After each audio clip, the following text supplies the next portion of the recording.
Hello and welcome to Kogi in Focus, your weekly review of activities and happenings in and around Nigeria's confluent state. I'm Oluwatosin Osuji. On today's edition, as Muslims celebrate Eid el-Fitr, Governor Bello urges all Kogi State residents to demonstrate peace and love even after the end of Ramadan.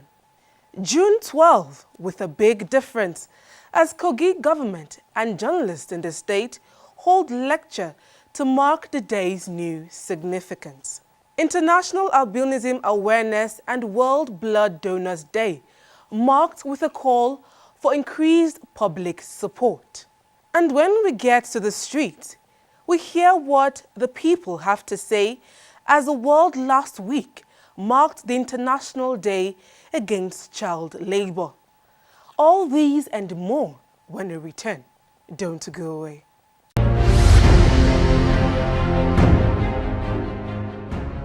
Welcome back.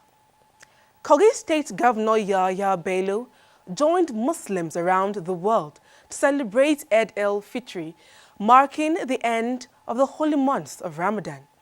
In the press release by Chief Press Secretary to the Governor, Petra Onyebule Akinti, Governor Bello said the spiritual exercise afforded Muslim faithful the opportunity to reflect on God's blessings over the state and its people. Governor Bello said, though the state may not be where it ought to be, it is nowhere near as bad as it was not long ago. He calls on the people of the state to make peace, love, and unity their watchword and have faith in God for better days ahead. Governor Bello said he remains committed to leading the people of Kogi State with fairness, equity, and justice, and expressed confidence that in no distant future, the people will reap the benefit of his administration's labor.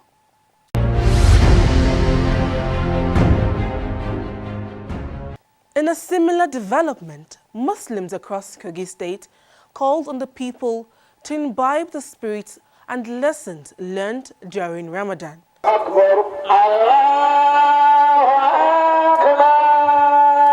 Glory be to Allah for us witnessing yet another Ramadan, and indeed climaxing today with the celebration of Eid el-Fitr. We hope that the lessons learned would outlive the period, and indeed would also serve as a binding factor in the Ummah.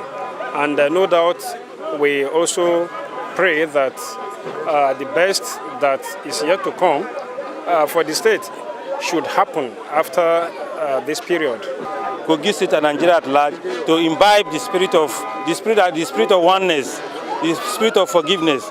They should practice the teachings of Islam that was preached during the Ramadan. And I want our people to pray for our leaders. We should love our neighbor like ourselves. We should be patient. We should be prayerful.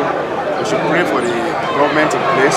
That is, at the federal level, we should pray for His Excellency Muhammad Buhari to succeed. We should only pray for the fourth executive governor of the state, His Excellency Ali to succeed.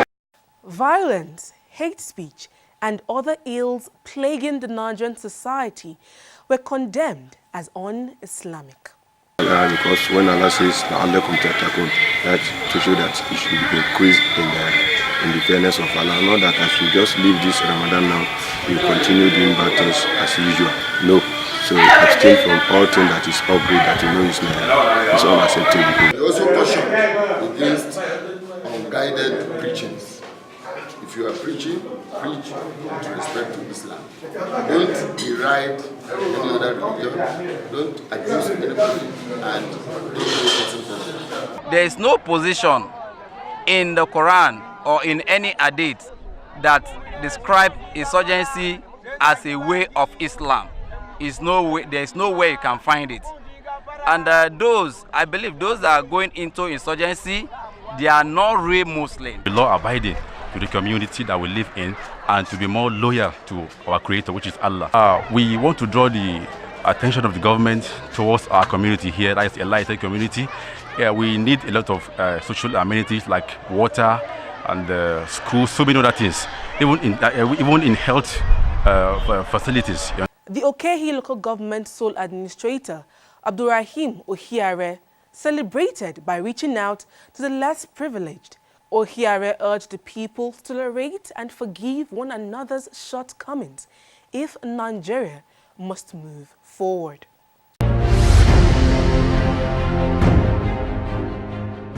June 12 is the day Nigeria remembers the 1993 elections, especially the presidential poll widely acclaimed to have been won by late business mogul Moshood Kashimawo Abiola. The Kogi State Ministry of Information, in collaboration with the Kogi State chapter of the Nigeria Union of Journalists, organized a lecture highlighting the significance of June 12 in Nigeria's democratic journey.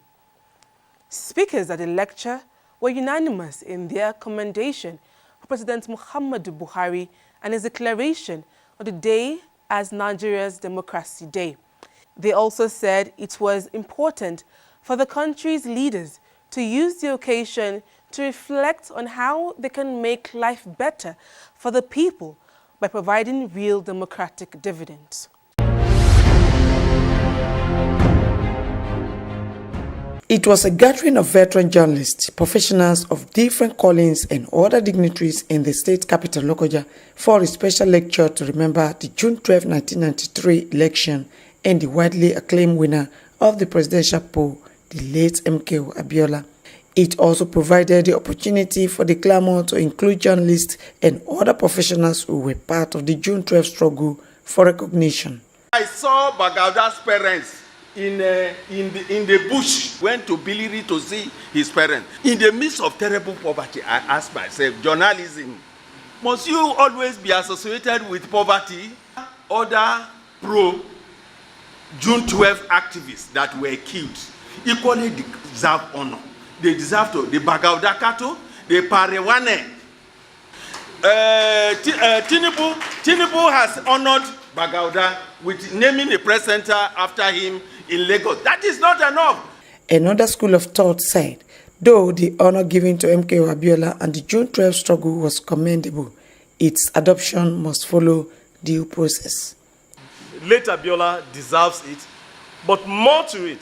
You see, when people lost loved ones and they go to court, they are looking for justice. Justice will only be done to Abiola's family and political associates by ordering proper investigation into the death of not just Abiola, because I also think it is unfair to the women folk not to honor Abiola's wife.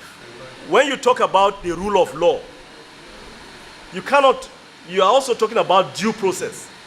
Due process requires that you go through the right channel to get things done. What is the right channel to declare a public holiday? If it's not contained in the Public Holidays Act, you go through the National Assembly to get it inserted. The leaders we have today, to me, have become more dictatorial. Is that the basis of democracy? I say the answer is capital no. And what I want us to say is, if we must practice democracy, there is no cut short to practicing democracy. I pray that the government, the governor, the president, they should remember today that the importance of this day is for unity, peace and progress, which is so that it is the justice of this that can make all these things meaningful. A variety of the views on the struggle were expressed. That election was adjudged to be the freest and most peaceful election ever conducted in the history of Nigeria. We don't have to joke with his demise. So the president, in my candid opinion, has acted very wisely. The legality, we can sort it out. But we have to do the needful. The move by President Buhari to declare June 12 Democracy Day and honor the late MKO Abiola was commended with many, saying it ought to have been done by previous administrations. They say Nonetheless, it's better late than never and indicates hope that the labor of past and indeed present heroes will not be in vain.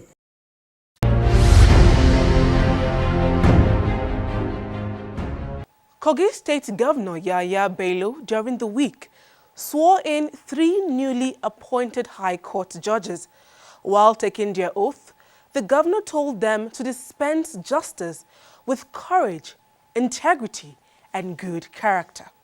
We are here today to swear in a tribe of jurists who have at different times passed through the fires of legal training, legal practice, judicial career, and the due process requirements for appointment as judges of our High Court and have survived. I have no doubt that they will also withstand the hotter flames which must henceforth be their lot as they strive to dispense justice without fear or favor to all who may approach their cause for protection or relief as guaranteed in the Constitution and our body of extant laws. The state's chief judge and the state attorney general both had complimentary remarks for the judges. We are gathered here today to witness the swearing in of 3 judges of the High Court of the state. They are Hussein Hassan Seidu, Ruth Amelo Alba, and Zubair Saliga. As I charge our new judges on these indispensable tools essential to enable them discharge their responsibilities with utmost good faith as worthy judicial officers, I make strong appeal to the public, lawyers and other colleagues, community leaders, associates, friends, family and well-wishers to stay away from our judges and leave them to do their work with peace and righteousness. They are men of credibility. They are men who have achieved so much in the legal profession that deserving of this appointment you have made. And I have no doubt in my mind that at the end of the day, you will not be disappointed, the state will not be disappointed, the country will not be disappointed. Aside the oath, the newly appointed judges promised their allegiance to the state and the upholding of the rule of law. Excellency, we undertake to live by our oath of office, be beyond reproach and above board, abide by ethics and standards of the profession, and dispense justice rightly and timelessly without sentiments.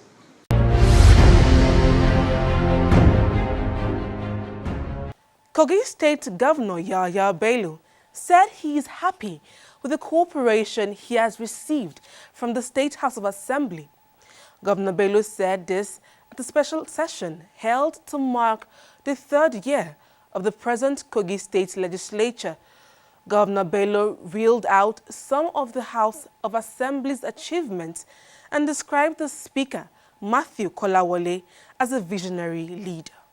They have passed our money bills in record time. This made Kogi State one of the few of those annual budgets for 2016 and 2017 became available for reference purposes on and offline before the end of January in the respective years. Another very significant example of this Assembly's commitment to do the work for which they were elected is the domestication of the Administration of Criminal Justice Law 2017. Similarly, I wish to appeal to honorable members to speed up the passage of some critical bills still pending before this House, especially those touching on health care, which are intended to empower us to act in providing certain sustainable health solutions for the people. The state's lawmakers said Governor Bello's leadership style has been the foundation of a solid legislature-executive relationship. Today, as we celebrate, we appreciate the new look of this red chamber that has now become a symbol of our legislature. Your Excellency, sir, your vigorous support and cooperation is highly commendable. We sincerely say kudos to you, sir. As Oliver Twist, we request for office accommodation for honorable members for optimum performance. I, at this juncture, on behalf of my esteemed colleagues, request your assent to a bill establishing the State Assembly Service Commission, which has been passed by this House. As we move to the election time, I want to appeal to our youths to shun all thuggery and violence, bearing in mind that the law of our land does not support thuggery and social vices. I do know that you have mandated new map to take care of that responsibility, and in this House chamber, we did approve money for them for the counterpart fund in the Excellency, but those issues are still there. The erosion is still dealing with our people. If you go to Angba and other places, a lot of houses have been washed away, and it's really dangerous for our people. Your Excellency, please plead with you to please mandate new map to go and start the job on time, Your Excellency. When you liberated us from the shackles of insecurity, we had thought we have had enough of democratic dividends. We became more engrossed seeing the manner at which you revamped our health and educational sectors. The most amazing of all is seeing that our youths are becoming positively engaged with legitimate means of livelihoods. But after the recently completion of some road networks in some parts of the district, with even a promise to put to rest the problems of pipe-borne water, the entire central senatorial district resolved by a second tenure is sacrosanct to us. This is because if the state had produced pragmatic and focused in western part of Kogi State, we want to believe that in due course, those roads will be a thing of past. We only want to thank you for the electricity. Some of our areas have been in total darkness for the past 5 years. Today, you go there, it has become a thing of past. The celebration did not stop normal legislative activity, as 2 executive bills on water supply and road management were passed and forwarded to Governor Bello for assent.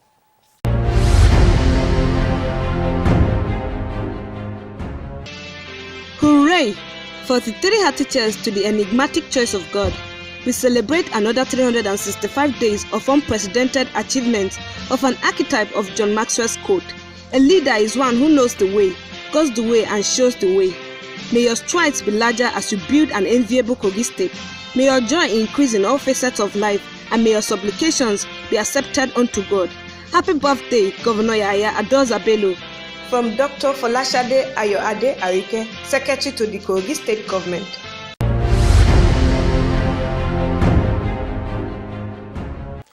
The 13th and 14th of June were consecutively marked internationally as World Albinism and World Blood Donor Days.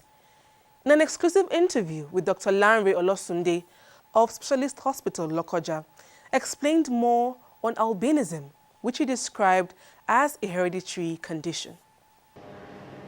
The substance that determines the color of our skin, I'm speaking in strictly layman language now, we call that substance melanin, is lacking in the structures of the skin. They can't protect the skin from sun because the ray of light that is coming will go directly into the skin and it will affect the skin. So they are prone to having skin conditions like skin burns. They just have these abnormal growths, even skin cancer. That's a major fear we have on that. Aside from that, they are normal mentally and everywise. The second condition that they also present with is their eyes. Most of the time they have ocular problems, eye problems with reading and some other things. He advised parents and family of albinos to avoid exposing them to direct sunlight or radiation to avoid skin problems. To prevent skin cancer, skin burns and all that, we usually advise that they avoid sun as much as possible, especially when the sun is high. If they have to work, it's better they work indoors. If they have to go out, it's better early in the morning, in the evening. They shouldn't, if they are going to go out in the sun, they should wear protective clothing. We have albinism that have very beautiful skin due to some of these basic precautions that they take. Then, you know, there are these funny myths that they have that, oh, albinos must not eat salt. They can eat salt like every other normal individual. He described persons who say albinism is a spiritual affliction as most ignorant and said albinos deserved to be loved and cared for like anyone else.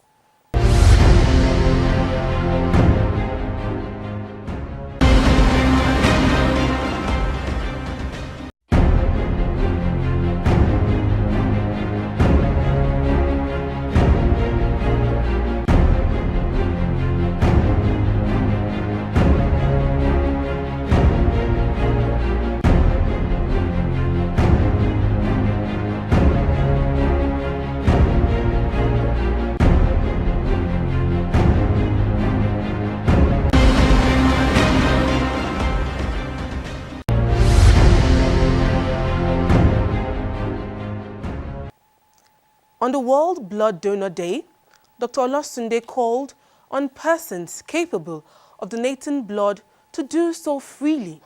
Olosunde classified persons who are medically certified fit to donate blood. We need to encourage the public that blood donation is something that we should all imbibe, no matter who you are, because we can't predict what tomorrow holds. So it's something that everybody should be able to do once you are fit enough to be able to donate blood. So between 18 to 60 years, usually the ideal age for those that we encourage to donate blood. Another condition is that you must also not have infections or have risk factors for infection. He said with more donors, a lot more lives of accident victims and other persons in need of blood will be saved. June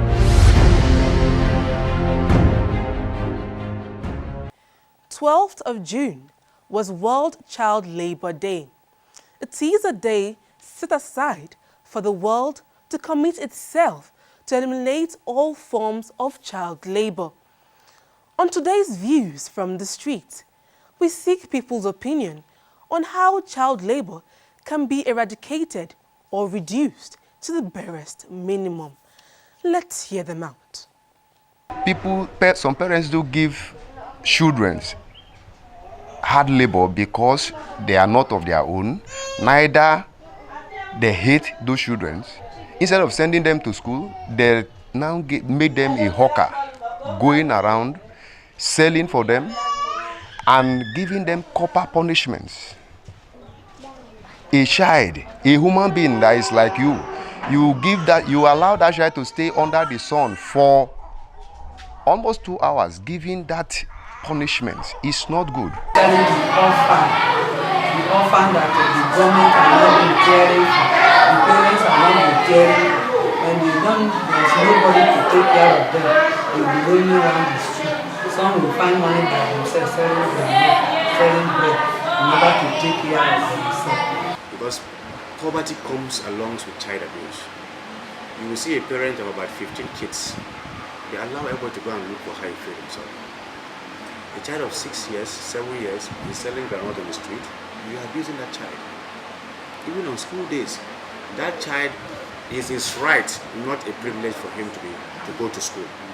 But because of the kind of life we live, people are not bothered. They will tell you in a proverb that it is God that bring up a child. But it's not true.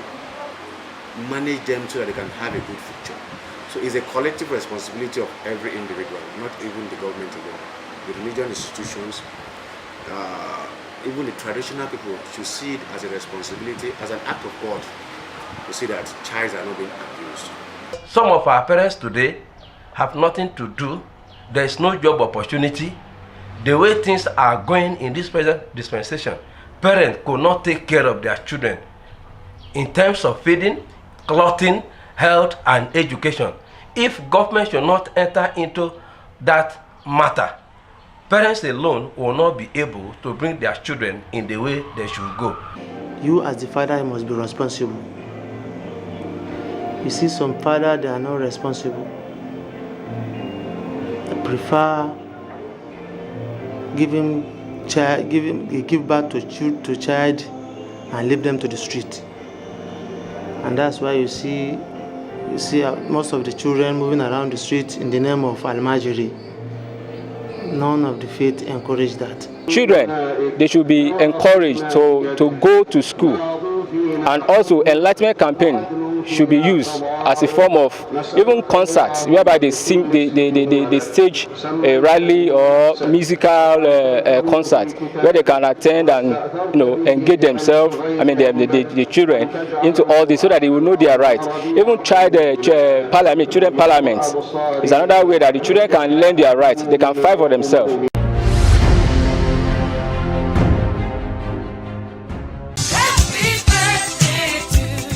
The management, staff, and entire crew of the Kogi Gugu production wish Governor Yaya Adoza Bello a happy birthday, wisdom, courage, and all it takes to successfully pilot the affairs of the state. Happy birthday, Governor Yaya Bello.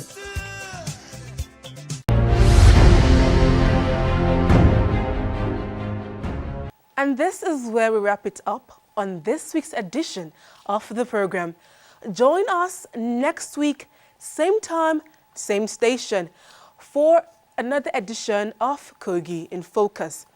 And as I usually advise, please do unto others what you want them to do to you. I'm Oluwatosin Osuji. Have a fruitful week.